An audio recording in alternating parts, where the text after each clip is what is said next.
Today, our democratic values face the greatest threat in a generation. And not just from the White House, but from a red sea of state legislatures all across this country. A red map funded by groups like Koch Industries, who've been pouring millions of dollars into winning state races for decades. And while they've been busy buying elections from coast to coast, too many of us Democrats have been asleep at the wheel. In the past decade alone, we've lost almost 1,000 seats and 27 chambers. That means in the past few years, we have lost more seats than in any time since World War II. And once in control, self-serving Republicans badly gerrymandered district lines in their favor, allowing politicians to pick their voters, instead of voters picking their politicians. So once every 10 years after the census, we draw new district maps, and each state goes through it, and usually the legislature and the governor drive that process. That used to mean that they would sort of block out the state and then carve out a county or two in order to favor whatever party was in control. Now they do it with algorithms. They literally go into people's internet purchase histories and go house by house on a street to decide who should be in what district. And that's how they were able to take a 50-50 state of Virginia, really leaning blue, and create 2/3 majority in the House of Delegates. That's a veto-proof majority. It's one away at the moment. So this has huge implications for state legislative activity. To make matters worse, now that they're entrenched in power, these radically conservative lawmakers are assaulting the very core of our values, passing regressive policies that hurt millions of American families and chip away at all the progress that so many worked so hard to win.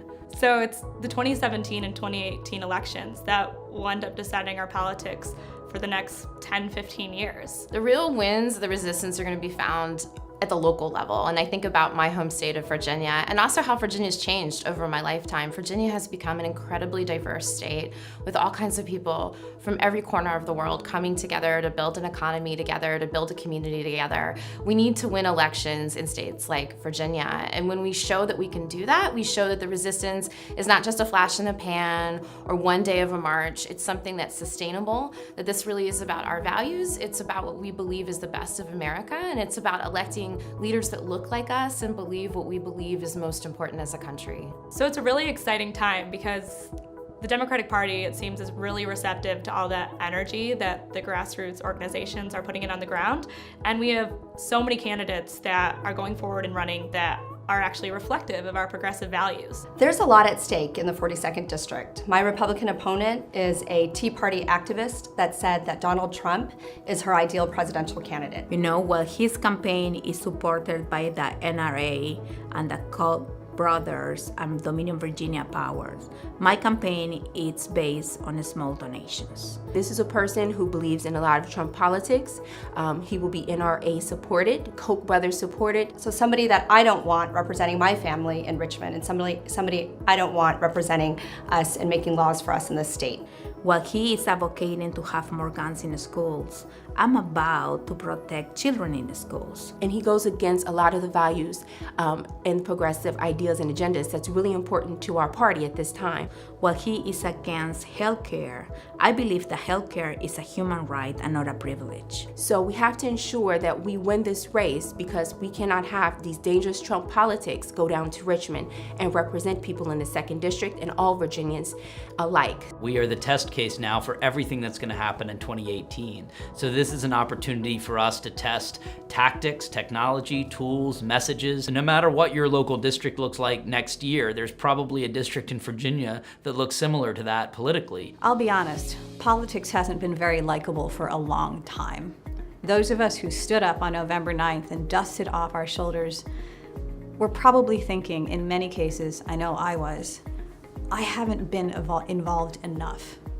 I haven't been here. I haven't been paying attention. After the 2016 election, I realized it was totally inappropriate to not be getting involved in local elections. So I decided to get involved with the various grassroots groups that were forming to learn how to engage with people new to political activism so that we could work together for the campaigns that were coming up. Look, all of us have heard news coverage or pundits saying that the resistance is just noise. Any of us who have been to the actual meetings ourselves whether that's at a local level or a national level. No, that's not true. You've sat in the room and you've felt this electricity, right, in the air. It feels like lightning in a bottle. But like any powerful movement, the only way that we win and succeed is channeling that energy through coordination, through collaboration, and then winning. We have to see people that believe in our agenda and our values in elected office. And so the time and the challenge for us now is to find the way to use the best in digital tools, to use the best in organizing, and win. There were so many protests over the last few months that after a while it can feel like, why are we going to all of these events? Is it really helping the longer term cause of getting elected leaders that I support into office? I think the resistance is at such a key moment right now. We went from a moment of deep concern about an agenda that we felt like didn't represent the best of America and our values to a movement, incredible grassroots energy that we saw from everything like the Women's March to meetings locally in our states and in our hometowns. And now the work of the resistance is to become a sustainable movement that wins elections. We're only gonna see change if we see candidates that represent us and our values and our views elected, everywhere from the state house to the presidency. So a lot of people are assuming that these seats will just be a given that will win and that a wave is just going to take over and sweep Democrats to victory. And while there's a lot of grassroots enthusiasm and energy, the unfortunate reality is that Republicans have done a lot of damage using gerrymandering, and it'll take a lot of work to reverse that trend. How do we take all the new indivisible groups and Mobilize and everyone else and turn that into concrete door knocks and phone calls that actually make a difference in these races? In these delegate races, people have almost no information about these legislators at all. So one phone call or one door knock can be the difference between whether they even know the election's happening and what they know about these delegates. And in some cases, it's a little bit less of an automatic reaction of, oh, I'll vote for the Democrat or the Republican, because it's local enough that they may actually get to know the candidate or get to know those issues. I can tell you anecdotally from the 10,000 doors I've knocked on or the 50,000 phone calls I've made myself, it just works. You know, sometimes you call on the phone and people, they don't pick up, just like, you know, not everybody always opens the door either because they're not home. But I called this man, and it turns out he and I belong to the same synagogue. He wasn't really aware that there was a primary, and he had no clue who I was. And so we had this great conversation talking about his interests as a small business owner and how that can align with mine in terms of helping to grow our economy and having a strong workforce. And at the end of it, he came to vote early. It is also a place where you create relationships, you build bonds with people. You're able to connect with them over a 3-minute conversation that happens 3 or 4 times throughout the campaign.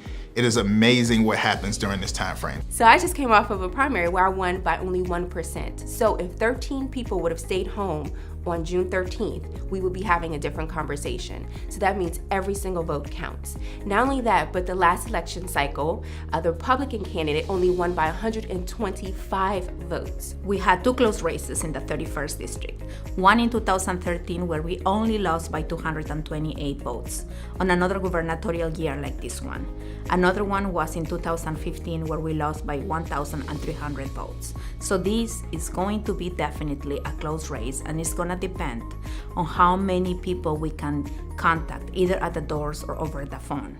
We need to keep persisting in order to make sure that we don't burn out or lose momentum for the important election work that needs to happen this year, next year, and beyond. This is gonna be a marathon. It won't be a sprint. It's gonna take years, but that's not meant to dispirit us. It's meant to inspire us to be committed. So go to meetings, get engaged, use tools like Mobilize, figure out how you're gonna get part of a group that's really gonna do focused, concrete organizing in your community and get moving. And to flip our state legislatures before redistricting in 2021, we're gonna need all hands on deck. Here at Mobilize America, our mission is pretty simple. We help Democrats win. We look at a variety of factors. We look at the flippability of a district. We look at things like how much it would cost to flip that district. We look at, based on the number of volunteers that actually exist in there, like how probable is it that that district will flip in the first place? So for us to be able to actually flip the seats that we need this year, we really need to pick a few targets and push as many resources and talent and volunteers towards them as possible. If we can prove that we can win right here in 2017, and then in all of the battleground states across this country in 2018 and in 2020, we can end gerrymandering and all the dangerous policies that come with it once and for all. It is our time. It is our time to talk to every voter we can get out and vote. That's why my organization is partnering with Mobilize America, and why I have already started knocking on doors and making calls to support House of Delegates candidates in Virginia. Together, we can win here in Virginia and then across this country. And we will win if we do the hard work of organizing and mobilizing. Door by door, call by call. Sign up at MobilizeAmerica.io today, or text Mobilize to 48421. And I'll see you on the doors.